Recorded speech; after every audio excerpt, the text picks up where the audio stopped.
Hello everyone, we are back with another gaming sessions episode.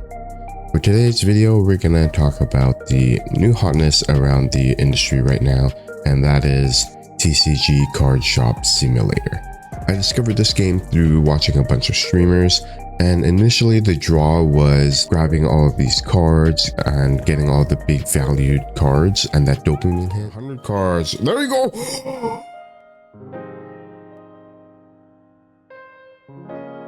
Holy sh! What the f? Oh my god, alright, that's so worth it. What the hell? It made bank, holy sh!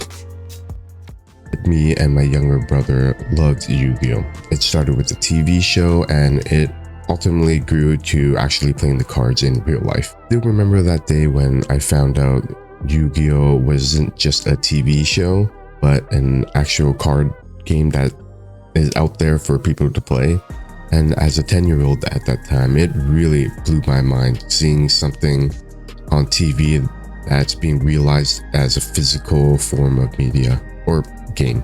And it's crazy to realize that's still relevant to me and my brother till this day, with the cards coming out regularly that my brother is really into, and the video game stuff that they release and update more frequent than the card games, and that's more catered to me. So both of us have different way of engaging with the Yu-Gi-Oh! Card game, but we still love that property, and I don't think we would ever just drop it. We had a lot of friends at school that also loved to play the game, so at recess or at lunch, it was the main thing that I really loved to do during that time. With my friends at lunch or whenever we have free time was the pinnacle of my elementary career or my time at elementary school, meeting new people, talking to them, seeing if they had any cards that they wanted to trade. It was a cool experience that I don't think a lot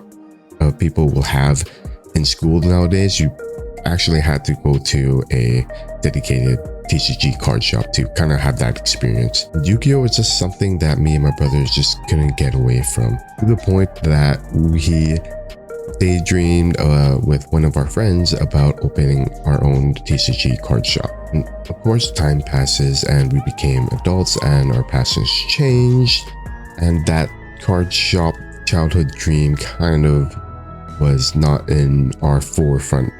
That's where TCG Card Shop Simulator comes into play. Finally, I can live out my childhood dream of owning a TCG card shop. And though it isn't Yu-Gi-Oh!, it's still the second best in my opinion, which is a knockoff Pokemon card game called Terramon. The game is still in early access and they have plans to adding a bunch of features like random events, different tournaments, grading cards, customer trading, and board games. There's a bunch of stuff that they're gonna add to the game, so it is gonna change week to week, and don't be surprised if it's gonna be a different game at 1.0. Even though it's early access, the game has a addicting loop to it. As the game title says, you're owning and managing a trading card shop. This means buying shelves, stocking them with all sorts of CGG items like cards, dice, sleeves, boxes. There's a bunch of stuff that you can find on the phone app in the game, and throughout the development you will see more and more be added. But on top of managing the cards and stocks, you also have to be the cashier and do all the customer service stuff, paying rent, that's one, and setting up tournaments. So there's a bunch of cool details in the game that makes it feel like you're owning your own card shop that has your own personality to it. Anything in a TCG card shop in real life, it's pretty much has it in the game, at least enough to have the vibe of you making your own TCG card shop. When you first start out the game, the default shop was a huge blank canvas for me. Decorating and organizing everything to make my shop feel like it's tailored personally to me, that really hits on the cozy side of this game that doesn't really have a cozy title to it, except for just being locked in and trying to organize everything so your OCD parts of your brain can make it feel right, I guess. Really, it's not too different of making your own room in Animal Crossing or Coral Island, any of those life sim or farming sim games. And decorating is part of the decision making that I like about these types of games.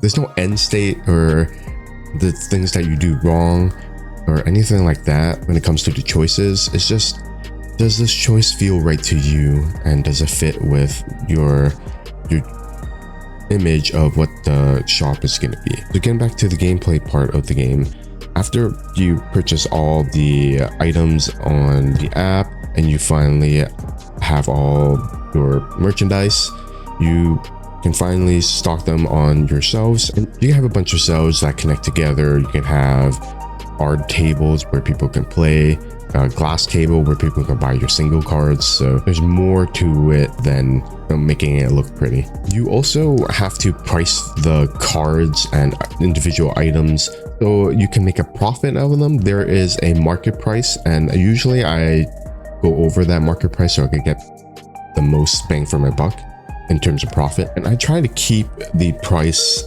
at an even number just because the cents wise and everything like that when you're doing cashier can be a bit of a hassle. It's not difficult or anything like that.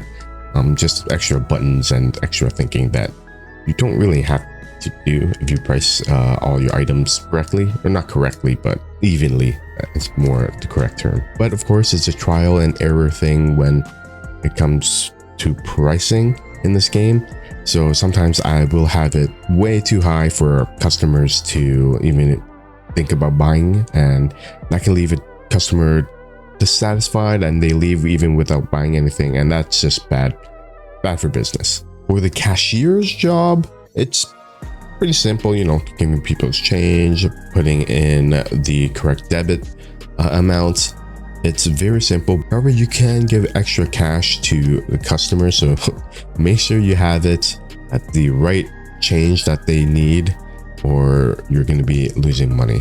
And you can't give them lower, it's just going to give you an error and you have to put in the right amount, but that will also give you a dissatisfied customer, I believe. One thing that I want to change when it comes to the cashier aspects of the game is I want there to be some fail state or some punishment when you get a amount wrong. I don't really know what that would be. It could be something really fun, like losing a random card under a certain value or something like that. That would be a cool-ish game mechanic, but I know the game is going for a more casual, cozy audience, so it really doesn't need to be there.